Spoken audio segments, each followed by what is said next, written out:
Assalamualaikum warahmatullahi wabarakatuh. Bismillahirrahmanirrahim. Alhamdulillahirabbil alamin. Allahumma shalli ala sayyidina Muhammadin. Qala subhanaka la ilma lana illa ma 'allamtana innaka antal alimul hakim. Wa qala rabbi shrah li sadri wa yassir li amri wahlul 'uqdatam min lisani yafqahu qawli.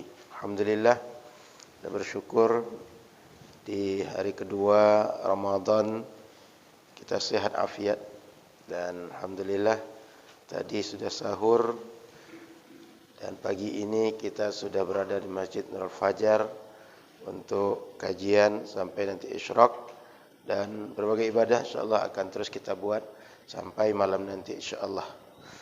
Salawat serta salam kepada Rasulullah sallallahu alaihi wasallam. Mudah-mudahan kita semua di akhirat nanti berkumpul bersama Nabi Muhammad sallallahu alaihi wasallam. Amin ya rabbal alamin. Baik, saya ingin menjelaskan sedikit. Biasanya Bapak Ibu doa berbuka apa doanya?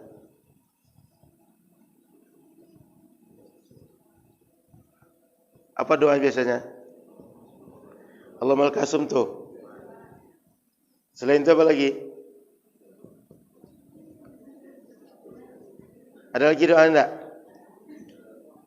Cuma al-kasum itu aja.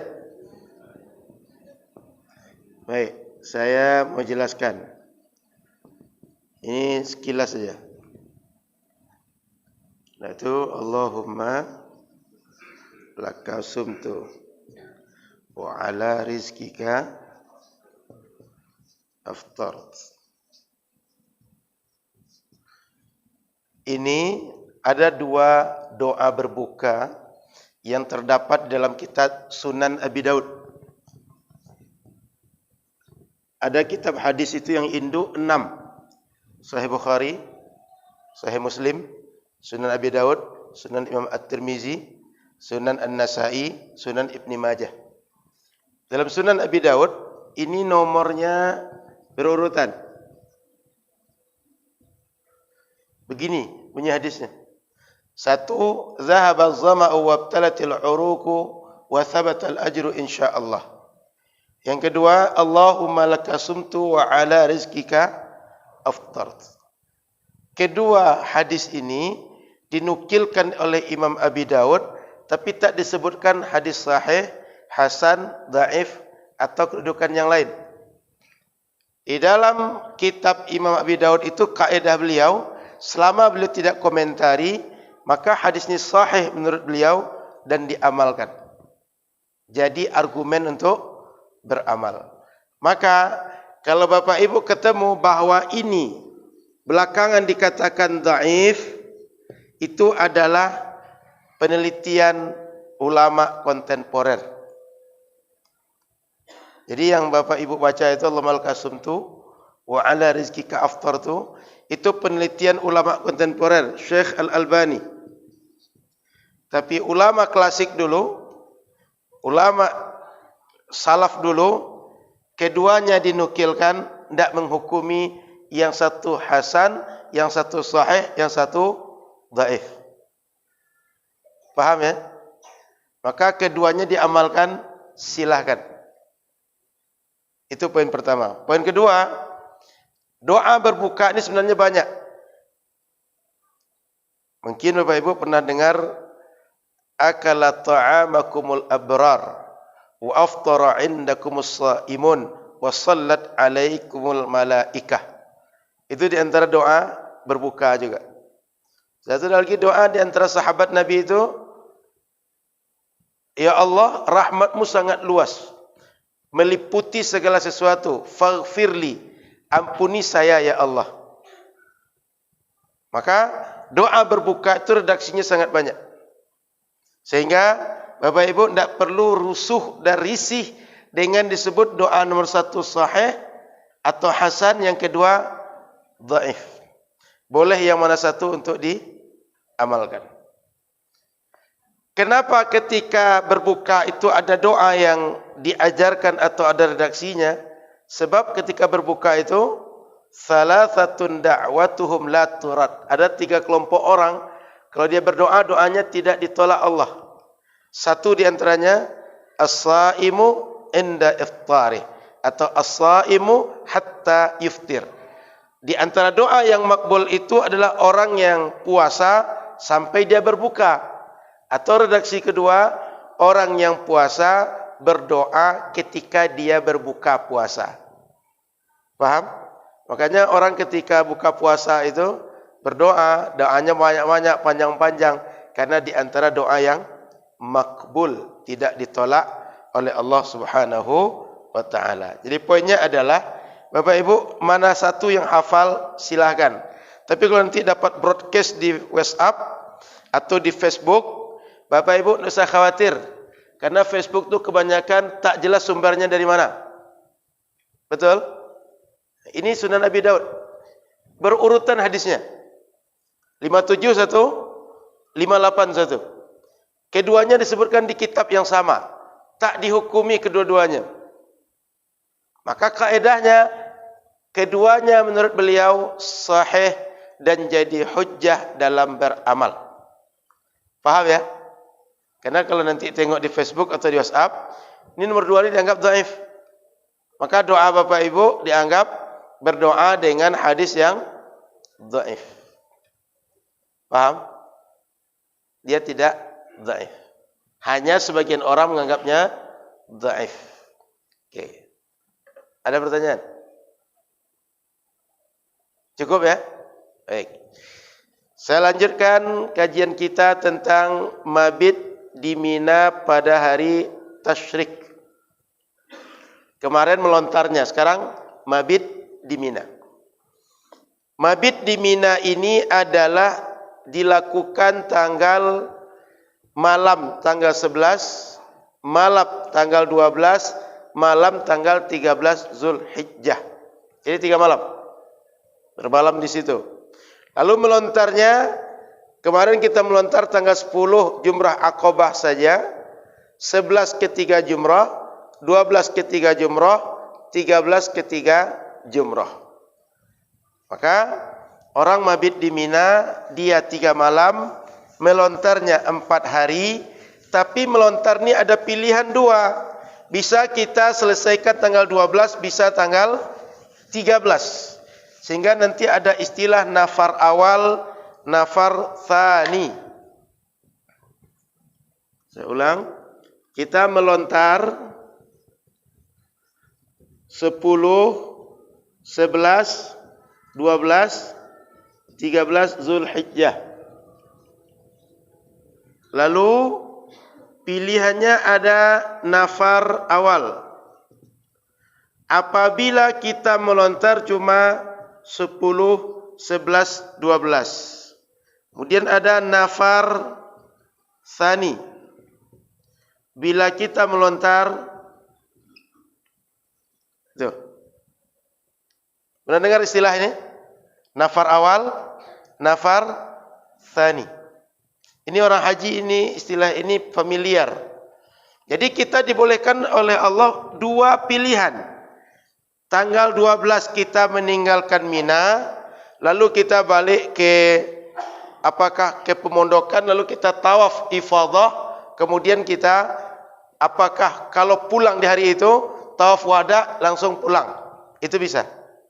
Atau kita nafar tsani, tanggal 13 kita pulang. Kemudian kita ke Makkah, tawaf ifadah.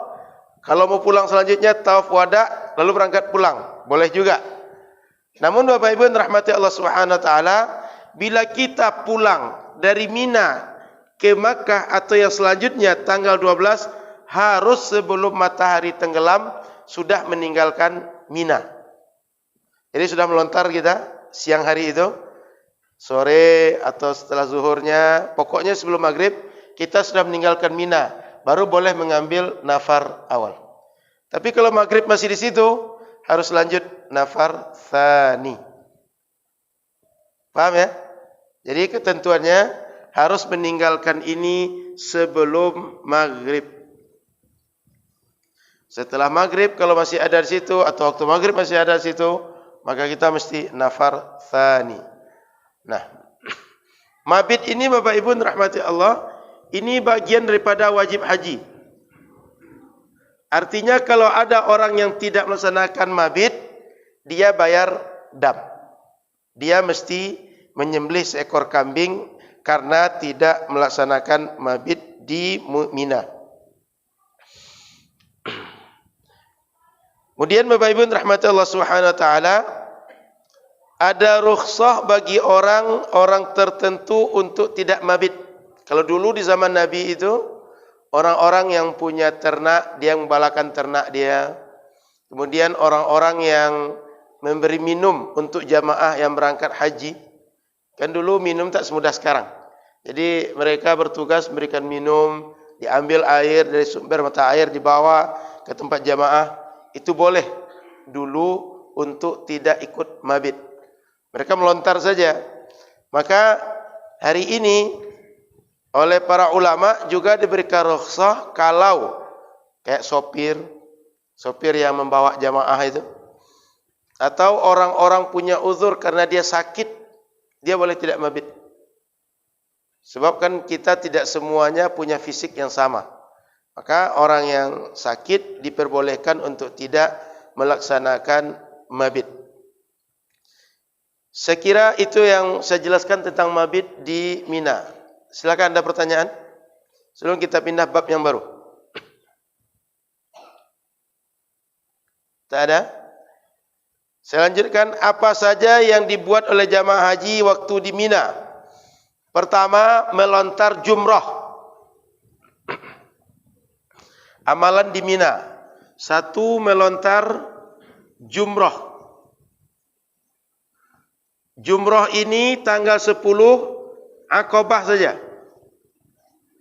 Kemudian 11 sampai 13 Aqabah, Wusta, Ula. 3 ini. Jadi ini khusus tanggal 10. Hanya 7. Ini 3 kali 21. 3 hari maksudnya kali 21 satu hari, jumlahnya total 63. Yang kedua, yang dilakukan oleh jamaah selama di Mina adalah menyembelih. Menyembelih di sini maksudnya bukan menyembelih dam, tapi menyembelih sebagai amalan sunnah. Kalau kita di luar tempat Makkah, namanya kurban. Orang jamaah haji namanya al-hadyu. Hadyu itu adalah hewan yang dibawa ke Makkah atau yang disediakan di Makkah lalu disembelih di sana. Nah, bagi kita namanya kurban. Nah, kalau ada jamaah ingin melaksanakan kurban di kampung, di situ juga ingin laksanakanlah saat berada di Mina. Makanya kalau kita ingat perjalanan haji, itu di Mina itu ada tempat kandang kambing luas dan tempat penyembelihan. Di dekat terowongan Mina jamaah haji Indonesia itu. Kalau kita balik dari tempat melontar, sebelah kiri agak tinggi tempatnya. Nah, jadi dianjurkan di saat itu untuk menyembelih. Dalam hadis dikatakan anna Rasulullah sallallahu alaihi wasallam rama bi sab'i hasayatin min batnil wadi thumma sarafa ila al-manhar fanahar. Rasul ketika berada di Mina melontar jumrah, setelah itu beliau pergi ke tempat menyembelih dan beliau menyembelih hewan yang disunnahkan untuk disembelih di tanah suci. Jadi Bapak Ibu rahmat Allah Subhanahu wa taala, silakan nanti kalau ingin mengamalkan di tanah suci untuk sembelihan kurban di Mina sebaiknya tempatnya. Yang ketiga yang dilakukan oleh jamaah haji di sini adalah mencukur rambut atau tahallul. Cukur rambut atau tahallul sughra. Mencukur rambut ini yang afdal dicukur. Tapi boleh dipotong. Kan potong artinya rambut, ini potong artinya. Tapi kalau cukur, kayak Shaolin itu, habis total. Pakai pisau cukur. Nah, maka lebih afdal mana mencukur atau memotong rambut? Nabi mengatakan lebih afdal mencukur dibanding memotong. Tapi ini bagi laki-laki. Ibu-ibu jangan cukur, Bu. Nanti orang ragu pula balik ibu daripada haji. Orang heran, mana ini? Yang laki-laki mana yang perempuan? Hajinya di mana kata orang? Jadi laki-laki afdal mencukur, tapi boleh juga memotong rambut. Nah, rambut ini Bapak Ibu mesti rambut yang tumbuh di kepala. Meskipun panjang rambut tapi tumbuh dari kepala. Rambut itu boleh dipotong. Rambut yang lain tidak boleh. Ustaz, saya sayang dengan rambut, inilah ambil sikit gitu. Atau ambil kumis sikit. Tidak boleh. Mesti yang tumbuh di kepala. Nah, yang keempat, tawaf ifadah. Yang kemarin sudah kita singgung juga. Jadi di Mina kan kita tidak ada perbuatan apapun kecuali melontar. Kita merasa fit. Berangkatlah kita dari Mina ke Masjidil Haram. Itu umumnya kalau kita agak dekat dengan Jumrah sekitar 6 kilo jaraknya ke Masjidil Haram. Lebih kurang 6 kilo. Tapi kalau kita ke Muaisim tambah 2,5 kilo. 8,5.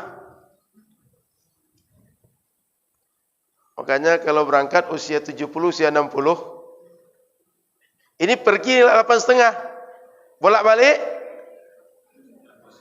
17 kilo kali je 2. Nih. Ini belum masuk tawaf dan sa'i. Anggap kalau sa'i saja 450 kali 7. Tawaf anggap 500 kali 7. 7 kilo juga. Lebih kurang. 17 tambah 7, 24 lebih kurang. Belum lagi kalau sampai Masjidil Haram batal wuduk. Kan Masjidil Haram itu besar kan? Kalau wuduk mesti keluar kan? Belum lagi sesat jalannya. Ini serius. Sesat jalan itu jangankan di luar Masjidil Haram, dalam Masjidil Haram mencari pintu masuk untuk sampai pelataran saja kadang susah kita. Pintunya kan banyak. Nomornya beda tapi model bentuknya sama. Maka ini katakan hitung kasarnya 24 kilo, anggaplah 25 kilo untuk pergi tawaf, pergi sa'i, tawaf ifadah dari Mina di situ. Sehingga ini butuh fisik. Sehingga berapa kali dalam pengajian saya sampaikan, kalau bisa abang kakak yang muda-muda sudah survive, sudah bisa dapat kuota haji, daftarlah saat muda. Karena Pekanbaru di tahun 2022 ini kuotanya menunggu 24 tahun. Itu kalau daftar sekarang. Daftar tahun besok, boleh jadi nunggunya 26 tahun, 25 tahun. Artinya semakin banyak orang daftar, berarti semakin banyak daftar antrinya. Maka saya sarankan, haji itu semuanya fisik yang dibutuhkan. Maka kalau bisa waktu muda. Saya dulu semester 3 berangkat. Maka ini perjalanan ini saya jalan kaki semua. Dari Mina jalan ke Makkah, balik lagi ke Mina. Kemudian kita waktu itu enggak punya tenda, hanya beratapkan langit, cuma tetap fit. Bahkan ini dikerjakan dengan 10 itu langsung. Kan dengan 10 dari Muzdalifah baru sampai di Mina tu. Sudah letakkan tempat, kemudian melontar, selontar cukur rambut, langsung berangkat ke Makkah, ke Masjidil Haram untuk tawaf ifadah. Kalau muda, usia 20, masih bisa sprint lah. Tapi coba sekarang, usia sekarang, naik sini dah, ngos-ngosan dah. Biasanya di bawah, sekarang disuruh ke atas, ngos-ngosan. Maka saya ulang Bapak Ibu, kita bisa tawaf ifadah di situ. Dan pilihan tawaf ifadah ini dua, saat berada di Mina atau nanti setelah selesai mabit. Nah itu, jadi Bapak Ibu itu pula syukurnya, tidak diharuskan oleh syariat saat kita berada di Mina. Boleh diganti atau dikerjakan selesai kita mabit di Mina, sudah balik ke Makkah, dari Makkah kita pergi melaksanakan tawaf ifadah, sa'i dan tahallul kubra. Baik, selanjutnya kalau kita tawaf ifadah maka balik lagi ke Mina, sebab mabit di Mina. Kalau balik kita ke hotel, mabit di hotel namanya. Kan mabit di Mina kajiannya kan? Sudah tawaf, balik lagi ke Mina, enggak balik ke hotel. Sudah balik ke Mina, maka kita tahallul sughra dari haji dan umrah. Jadi yang kelima, balik ke Mina, sudah itu tahallul. Itu tahallul. Bapak Ibu, ini pelajaran ini teori saja, maka kalau belum pernah haji dan umrah agak sulit membayangkannya. Tapi kalau sudah pernah haji dan umrah, mudah untuk membayangkan. Apalagi sudah mengerjakan.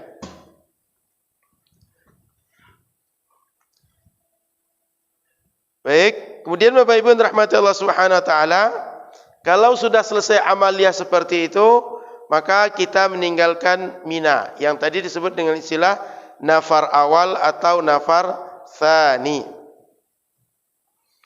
Kemudian Bapak Ibu yang dirahmati Allah Subhanahu wa taala, di Mina itu ada nama daerahnya Al-Muhassab. Kalau seandainya kita bisa singgah tempat itu, sebaiknya singgah. Karena Nabi SAW kata sahabat Ibnu Abbas, kata sahabat Anas, "Shalla zuhra wal asra wal maghriba wal isya wa qad raqadatan fil muhassab wa raqada raqdatan fil muhassab thumma raqiba ila al baiti fatafa." Ada nama daerah namanya Muhassab di Mina. Singgah di situ. Sebuah lembah setelah Jumrah Aqabah, sekedar singgah saja karena Rasul melakukan hal itu. Singgah sejenak di tempat itu. Karena Rasul melakukan itu, sunnah bagi umat untuk mengikuti perbuatan Rasulullah sallallahu alaihi wasallam. Baik. Sebelum kita lanjut sub berikutnya, silakan kalau ada pertanyaan terkait mabit di Mina. Silakan, ada pertanyaan?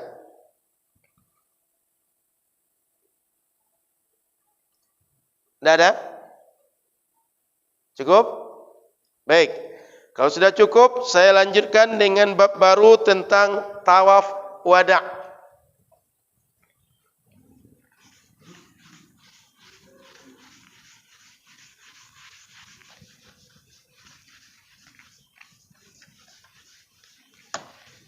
Tawaf itu ada berapa Bapak Ibu? Jenis-jenis tawaf.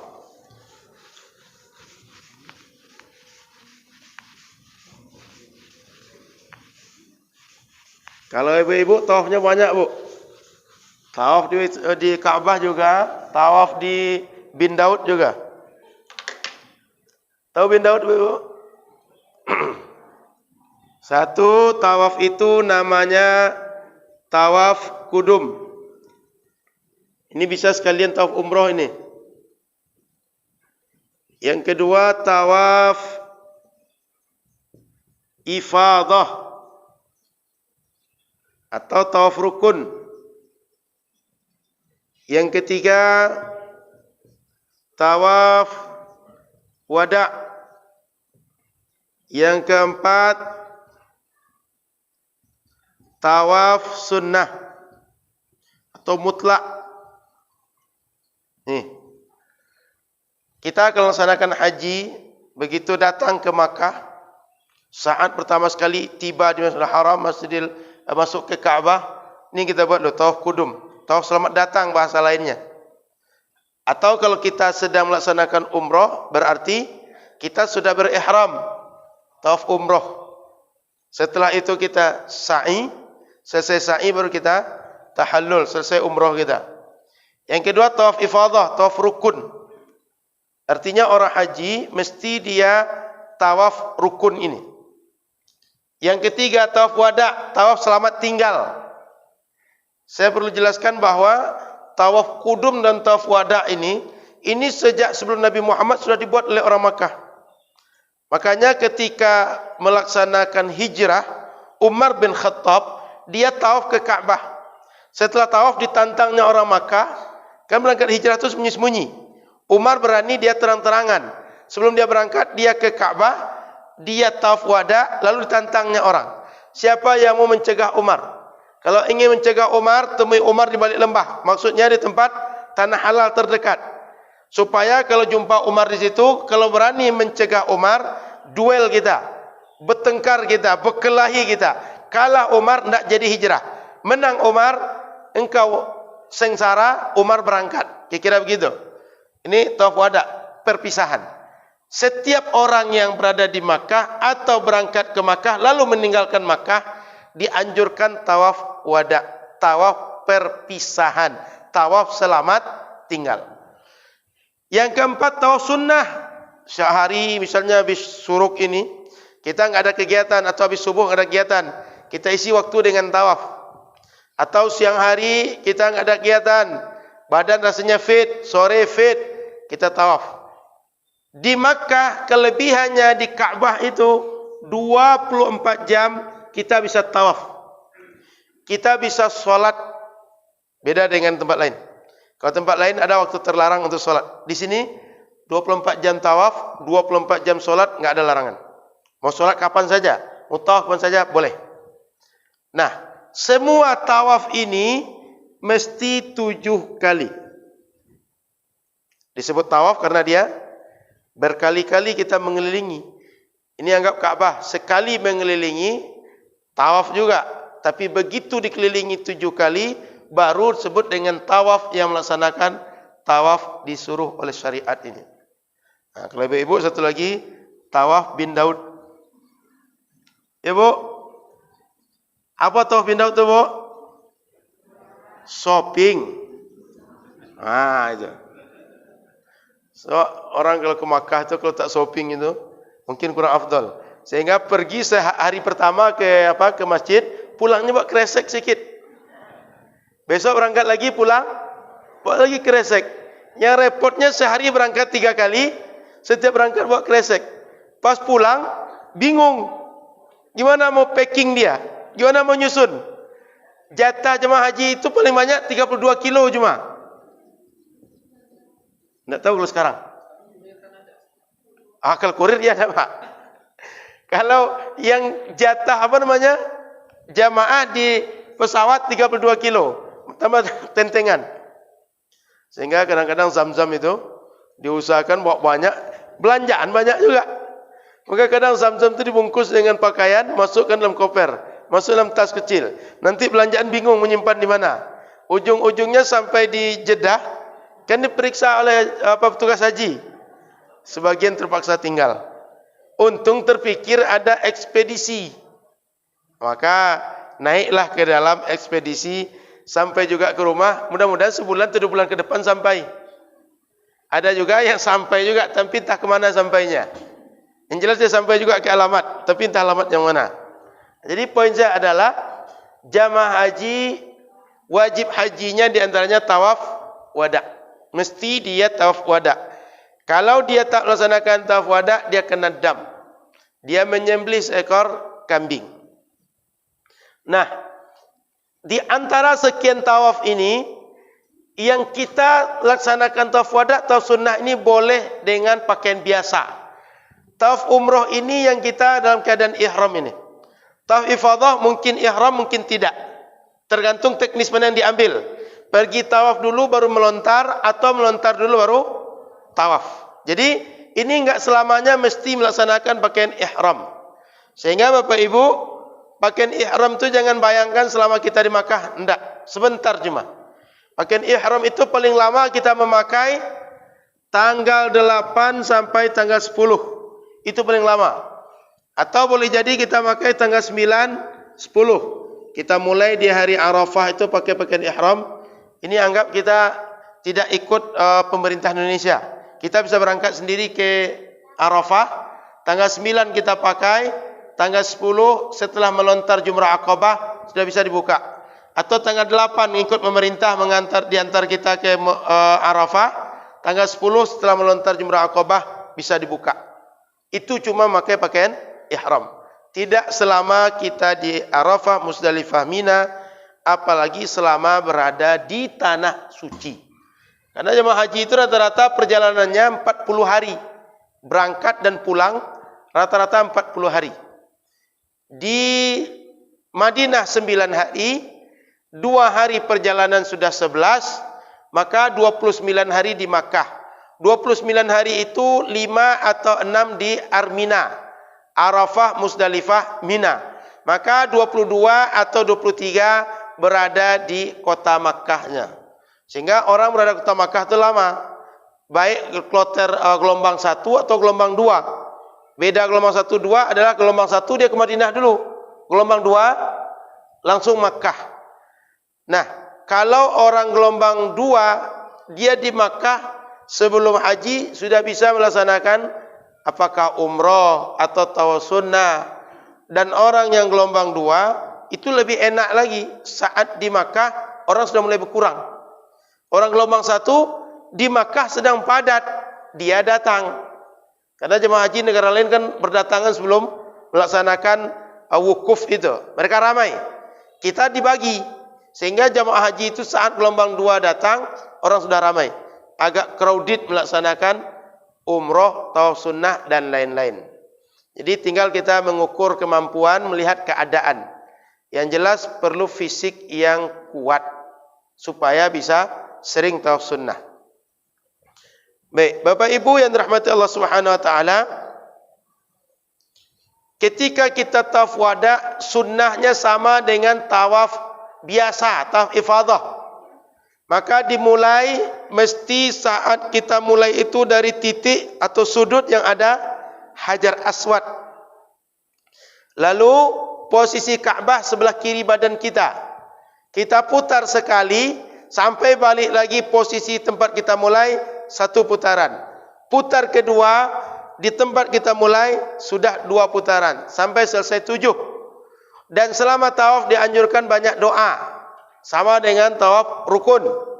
Kemudian ketika kita selesai tawaf dianjurkan solat 2 rakaat di belakang makam Ibrahim, lalu berdoa setelah tawaf.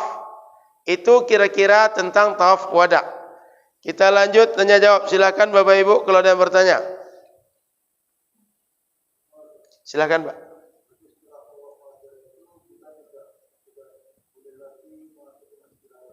Baik, sudah Pak. Baik. Kalau kita sudah tawaf wada, sebaiknya enggak lagi ke Masjidil Haram. Kenapa? Karena kita sudah perpisahan. Yang namanya perpisahan adalah perbuatan terakhir. Kecuali kita waktu itu menyelesaikan tawaf wada sudah dekat waktu sholat Pak. Kan misalnya waktu sholat itu 12.20. Kita 12 selesai tawaf wada. 12.10 selesai tawaf wada. Itu boleh kita tunggu zuhur. Setelah zuhur kita tinggalkan masjid. Itu boleh gitu. Tapi kita tawaf wada jam 9. Sampai zuhur kita tunggu pula zuhur. Itu tidak boleh. Ini jika waktu antara kita selesai dengan sholat sudah dekat, boleh kita tunggu selesai itu baru kita pulang. Atau meninggalkan Masjidil Haram, lalu kita siap untuk berangkat. Cukup? Ada lagi? Dan setelah tawaf itu sama dengan tawaf wajib, dianjurkan minum air zam-zam. Tapi tidak ada sa'i. Jangan sa'i pula nanti. Sebab sa'i cuma ketika tawaf ifadah dan tawaf umroh atau tawaf kudum. Termasuk tawaf sunnah yang Bapak Ibu buat ketika sehari-hari itu enggak ada sa'inya. Makanya kalau ada orang sa'i pakaian biasa itu mengherankan. Kenapa? Karena dia boleh jadi tidak paham. Kecuali musim haji. Musim haji dia bisa tawaf dan sa'i pakaian biasa. Sebab sudah tahallul sughra di Mina. Tapi kalau umroh, orang pakaian biasa dia sa'i itu karena ketidaktahuan. Paham ya? Bukan karena soleh dia. Bukan karena dia melaksanakan yang sempurna. Tapi karena ketidaktahuan. Karena tawaf sunnah enggak ada sa'inya. Cuma tawaf 7 kali saja. Baik. Silakan. Ada lagi pertanyaan? Silakan Pak.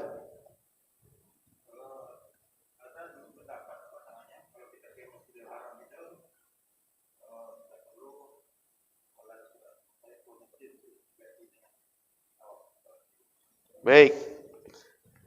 Tahiyatul masjid. Apa arti tahiyatul masjid, Bapak Ibu? Tahiyah itu penghormatan maksudnya, bahasa kitanya. Memuliakan, mengagungkan.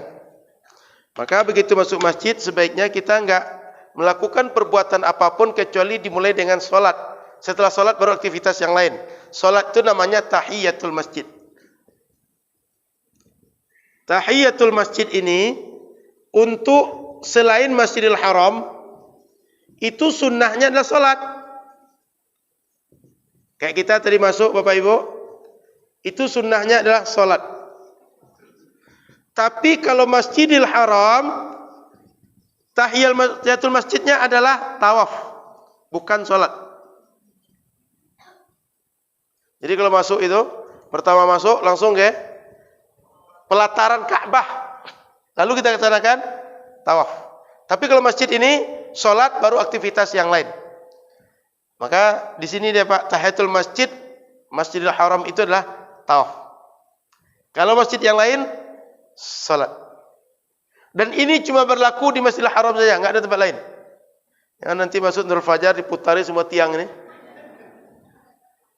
Cuma Masjidil Haram yang tawaf itu, enggak ada tempat lain. Makanya di Masjidil Haram itu Bapak Ibu, selagi kita fit, sehat, ada waktu, perbanyak tawaf. Satu-satunya tempat di sana cuma. Dan ibadah terbaik di sana adalah tawaf. Saya pernah bacakan hadis Sunan Imam Nasa'i itu, setiap hari rahmat Allah turun 120.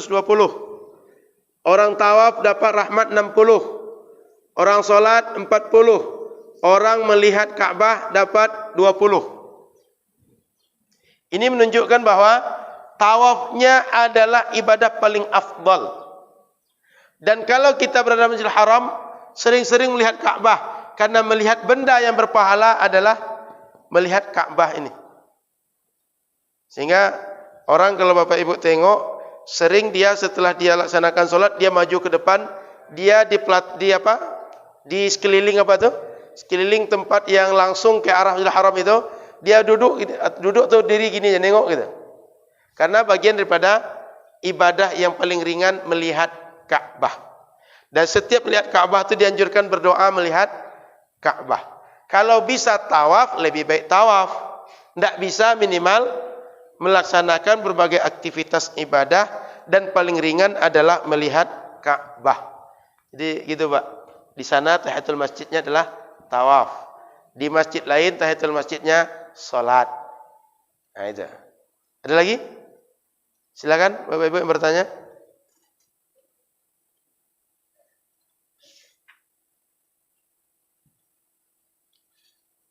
Baik, kalau tak ada kita lanjutkan.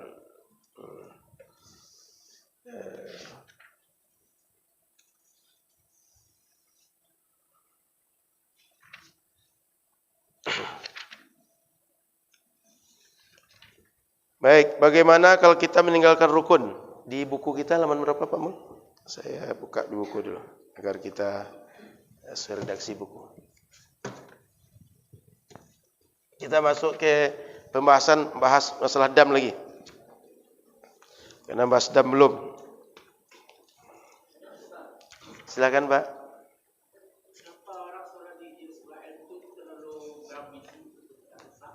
Oh baik.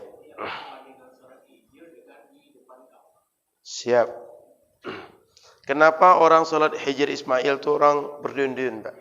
Jadi, Bapak Ibu rahmati Allah Subhanahu wa taala, solat di Masjidil Haram itu satu di antara solat dilakukan Nabi adalah dalam Ka'bah. Dan itu lebih afdal dibanding tempat yang lain. Kemudian Hijr Ismail itu, Pak, itu dianggap masih bagian daripada Ka'bah. Hijr Ismail itu masih dianggap bagian daripada Ka'bah itu sendiri. Sebab dulu Nabi membangun Ka'bah itu waktu ingin menyelesaikan dengan Hijr Ismail, dana kurang. Enggak ada dana. Sebab dulu orang Quraisy mereka mensyaratkan boleh membangun masjid ini dengan dana siapa saja, tapi mesti dana halal. Tidak boleh dana haram. Artinya mereka pilih-pilih betul dana donasi untuk membangun Ka'bah. Maka waktu itu Hijr Ismail enggak selesai, Pak. Sehingga bentuknya setengah itu sampai sekarang. Nah, Hijr Ismail ini adalah bagian dari Ka'bah dia. Sehingga ketika sholat di Ka'bah lebih afdal dibanding di luar. Supaya dapat sholat seperti di Ka'bah di Hijr Ismail. Itu satu. Yang kedua, di sini tempat doa makbul, Pak. Di Hijr Ismail itu. Sudah itu, di Hijr Ismail ada posisi namanya di bawah talang. Talang air, nampak Bapak Ibu? Sekarang talang itu emas, mizab bahasa Arabnya. Di bawah talang itu tempat doa makbul juga, Pak. Jadi solatnya tempat terbaik. Yang kedua, doa di tempat makbul. Itu alasannya, Pak. Makanya orang berusaha untuk ke situ. Sudah, Pak? Jadi, Bapak Ibu, di sekitar Ka'bah itu, di antara tempat doa makbul, Multazam, Hijr Ismail, Rukun Yamani, kemudian Hajar Aswad. Itu tempat-tempat kalau kita doa, tempat doa makbul. Termasuk doa nanti di belakang makam Ibrahim setelah kita melaksanakan tawaf. Gitu. Dan kalau minum zam-zam, setiap minum zam-zam dianjurkan berdoa. Dan doa ketika zam-zam itu di antara doa yang makbul. Sehingga dalam hadis dikatakan az-zamzam lima syuribalah. Zam-zam itu Allah kabulkan untuk kita. Allah berikan manfaat untuk kita sesuai dengan niat yang kita mintakan dari zam-zam. Ada orang niatnya sehat, ada niatnya keberkahan, dan niat-niat yang lain dengan zam-zam. Sudah, Pak ya? Jadi tempat solat terbaik, tempat doa makbul. Makanya orang berusaha masuk ke Hijr Ismail. Semua orang pengen, Pak. Karena semuanya pengen, mereka yang pengen ini banyak, tempat sempit, maka berebut orang, Pak. Nah, itu. Ada lagi yang lain, Bapak Ibu? Kalau tidak ada, saya lanjut bahwa di buku kita tentang dam. Halaman berapa itu, Pak? 73. Di 73 yang faslun wad dima'ul wajibah fil ihrami khamsatu asya'. Ketemu tu Pak Mal? Ada. Dam yang wajib dilaksanakan oleh jamaah haji ketika pelanggaran ihram ada 5 bentuk. Ahaduha ad-damul wajibu bitarki nusukin wa huwa 'ala tartib syatun fa illam yajid fasiyamu 'asharati ayyamin thalathatin fil haji wa sab'atin idza raja'a ila ahli. Wa tsani ad-damul wajibu bil halqi wat taraffuhi wa huwa 'ala at-takhir syatun aw shawmu thalathati ayyamin aw at-tasadduqu bi thalathati asu'in ala sittati masakin. Pertama, ada dam yang wajib dan tidak punya pilihan untuk diganti dengan yang lain. Jadi saya ulang dulu. Dam, waktu haji namanya dam. Dam itu bahasa kita lainnya adalah denda. Jadi kita bayar denda atau sanksi karena ada ibadah yang kita kerjakan tak sesuai dengan aturan.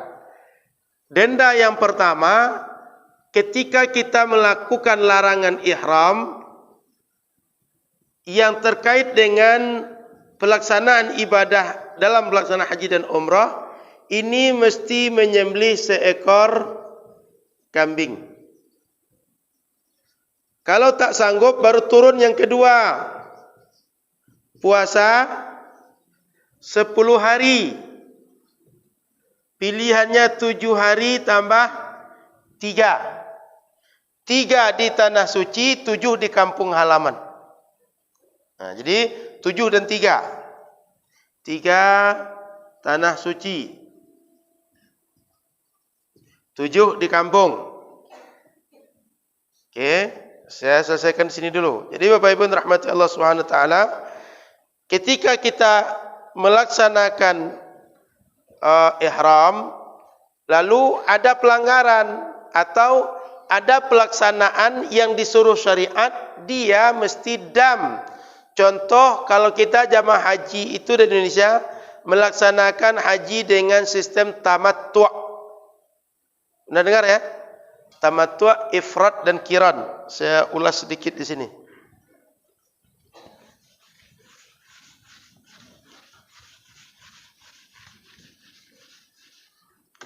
Jadi jenis niat kita ihram itu ada 3. Niat dalam pelaksanaan ihram itu. 1 namanya tamattu'. Yang kedua ifrad. Yang ketiga qiran. Nah, maksudnya ketika kita berihram, memakai pakaian ihram, kita bisa meniatkan pelaksanaan ini sekaligus haji. Yang kedua, umrah. Ketika 2 niat ini kita kerjakan, ada 3 pilihan. 1, tamattu'. Umrah dulu, baru haji. Kayak kita orang Indonesia. Begitu di miqat kita berihram. Lalu kita berangkat ke Tanah Suci. Berangkat ke Kaabah. Sampai di Kaabah kita tawaf. Lalu kita sa'i, kemudian tahallul. Itu baru umrah. Setelah itu kita buka pakaian ihram, pakai pakaian biasa. Yang kedua, mendahulukan niatnya untuk haji dibanding melaksanakan umrah. Maka begitu sampai di Tanah Suci, dia tidak langsung tawaf. Dia tunggu pelaksanaan haji, selesai nanti haji, dia baru berangkat lagi ke Tan'im, berangkat lagi ke Ji'rana, ke Hudaybiyah untuk umrah. Yang ketiga, ini haji dan umrah sekaligus. Namanya qiran. Sekalian niatnya. Saya niat haji, saya niat umrah. Sehingga begitu dia pakai pakaian ihram, kemudian dia tawaf, dia sa'i, dia tahallul untuk keduanya sekaligus. Haji dan umrah.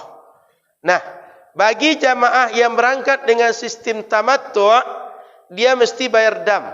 Semuanya, enggak hanya orang Indonesia.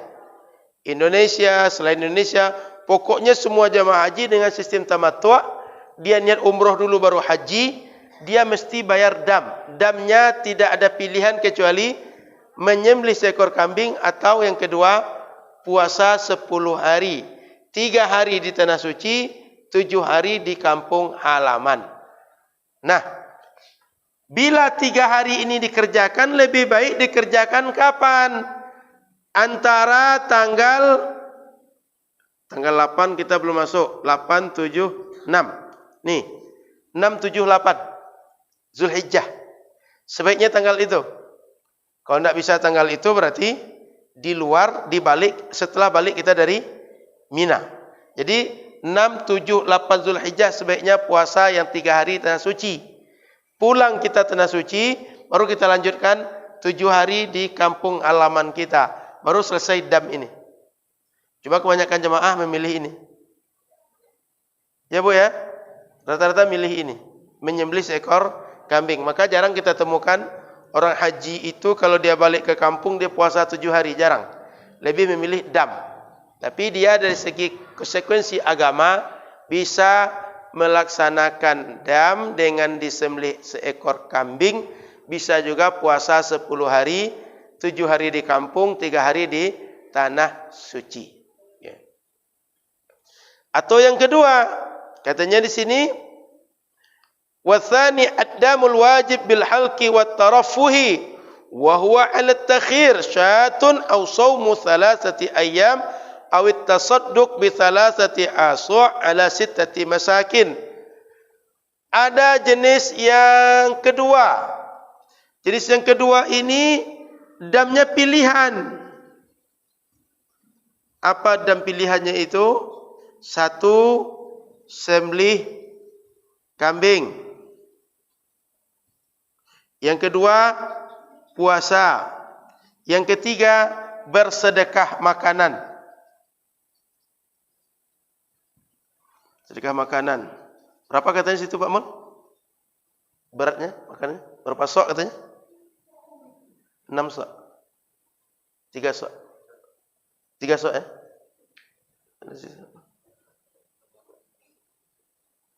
Ya. 3 sok kepada 6 orang. Memberikan makanan 3 sok kepada 6 orang. Orang miskin di Makkah maksudnya. Satu sa' ini adalah satu kadar kita zakat fitrah. Kalau 3 berarti 3 kali kadar zakat fitrah. Zakat fitrah kan 2,5 ya.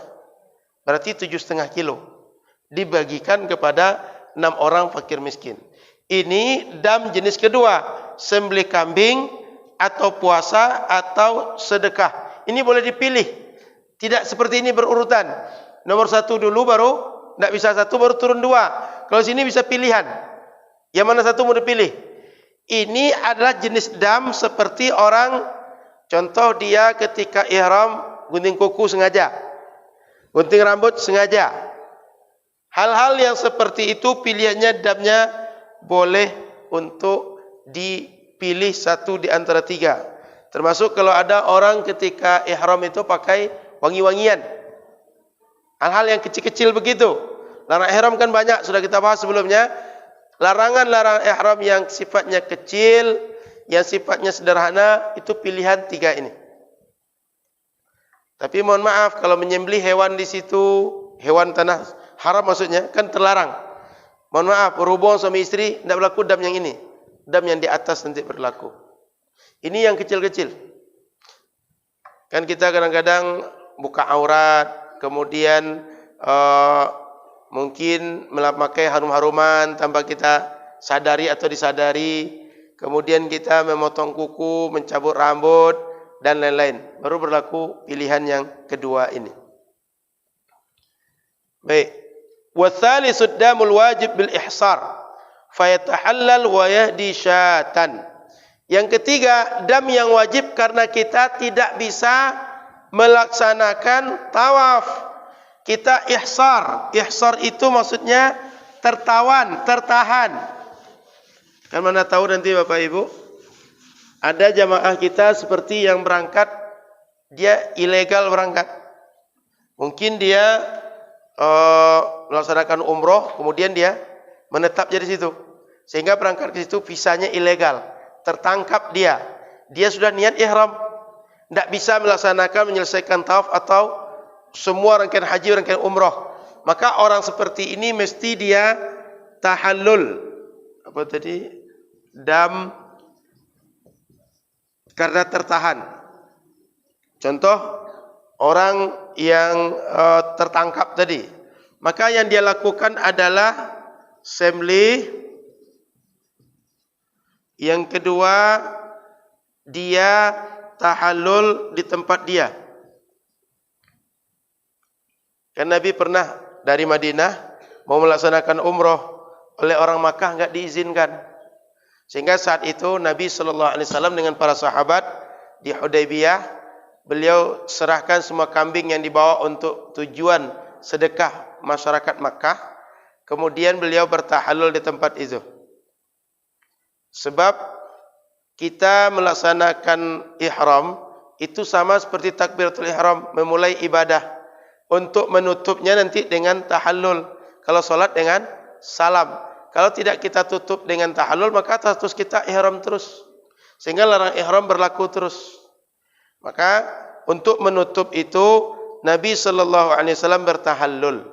Tapi ketika tahallul dia menyembelih seekor kambing. Sama dengan orang melaksanakan dam ini. Kan Anda tahu nanti Bapak Ibu, ada di antara kita berangkat, pas berangkat pecah perang. Ini kan Saudi masih konflik nih kan. Masih ada dengan Syiah Houthi, orang Yaman. Masih ada konflik. Ada kabar belakang ini ada rudal di Jeddah yang jatuh. Wallahu a'lam, tapi yang jelas kalau ada nanti yang berangkat, ternyata kita tak bisa menyelesaikan ibadah kita karena konflik, karena tertangkap atau karena tuduhan ini segala macam. Kan bisa saja kita dituduh orang sehingga kita ditangkap pemerintah. Atau sabotase dan segala macam. Kita sudah niat ihram ini mesti dibatalkan. Bagaimana caranya? Itu 2 itu. Sembelih hewan 1, yang kedua niat untuk tahallul di tempat itu. Tidak mesti tawaf sa'i baru tahallul, tidak. Khusus bagi siapa? Orang yang tertahan, orang yang tertawan. Baik, balik ke buku. Warabi'u ad-damul wajib biqatlis saydi wa huwa 'ala at-takhir. In kana as-saydu mimma law mithlun akhraja mithla minan na'ami aw qawwamahu washtara biqimatihi ta'aman wa tasaddaqa bihi aw sama an kulli muddin yawman. Wa in kana as-saydu mimma la mithla lah akhraja biqimatihi ta'aman aw sama an kulli muddin yawman. Kita melakukan pelanggaran menyembelih hewan, memburu hewan di tanah haram, lalu menyembelih. Karena kita menyembelih hewan tanah suci. Pilihannya apa? Kalau hewan ini waktu sholat. Kalau hewan ini sedikit, karena sudah tanggung. Kalau hewan ini dia punya ukuran yang sama berat dengan binatang ternak yang kita kurbankan. Seukuran kambing misalnya, seukuran domba, seukuran sapi, seukuran kerbau, seukuran onta. Anggap hewan itu misalnya kijang, rusa, atau hewan yang lain, dia ada takarannya sebesar kambing kah dia, sebesar onta kah dia, sebesar sapi kah dia, maka mesti saat itu kita bersedekah seberat hewan tadi. Kita timbang berapa beratnya, lalu kita belikan makanan seberat itu dan kita sedekahkan. Jadi takar berat hewan. Mohon maaf, caranya kalau takar berat hewan, pertama mesti sembelih hewan yang semisal. Sembelih hewan dulu. Misal sebesar kambing, maka domba yang kita sembelih. Sebesar onta, maka onta yang disembelih. Yang kedua, ditimbang beratnya, lalu setelah ditimbang, beli makanan. Makanannya artinya makanan pokok yang dimakan oleh masyarakat, seperti gandum, kurma. Lalu kemudian beli makanan. Lalu makanan ini disedekahkan. Sedekahkan untuk penduduk Makkah. Jadi kita kalau menyembelih hewan di situ Bapak Ibu, di waktu kita ihram di tanah haram, maka di situ agak berat sanksinya. Pilihan pertama adalah kita menyembelih hewan, atau hewan tadi diukur berapa beratnya, dibeli makanan lalu sedekah dengan makanan. Atau puasa. Misalnya hewan tadi ketika kita timbang, dia kalau diberikan makanan jatuhnya 100 mud. Misalnya diberikan makanan jatuhnya 100 mud, maka mesti puasa sebanyak 100 hari. Pilihan ketiga. Jadi satu, sembelih hewan semisal dengan dia yang kita buru, kita bunuh. Yang ketiga, timbang, lalu beli makanan seberat binatang tadi, lalu sedekahkan. Yang ketiga, timbang hewan tadi. Kalau seandainya kita tak bisa membeli makanan dan sedekahkan, 1 mud dihitung puasa 1 hari. Kalau beratnya 100, setara dengan 100 mud makanan, maka mesti puasa sebanyak 100 hari. Baik, kita tutup dengan tanya jawab kalau ada bertanya. Ini kalau agak rumit, insyaAllah di hari Rabu kita ulang lagi tentang dam ini. Silakan, ada pertanyaan Bapak Ibu? Di luar ini, di luar haji juga boleh, tentang puasa atau tentang zakat yang lain. Ada pertanyaan? Baik, kalau tidak kita cukupkan, insyaAllah. Kita sambung yang kitab Matan Al-Ghayah wa Takrib ini di hari Rabu pagi, insyaAllah. Kemudian nanti Senin pagi lagi dan Rabu lagi, insyaAllah. Selama Ramadan, Senin dan Rabu, insyaAllah. Terima kasih. Mohon maaf salah dan kurang. Subhanakallahumma bihamdika, asyhadu an la ilaha illa anta, astaghfiruka wa atubu ilaika. Assalamualaikum warahmatullahi wabarakatuh.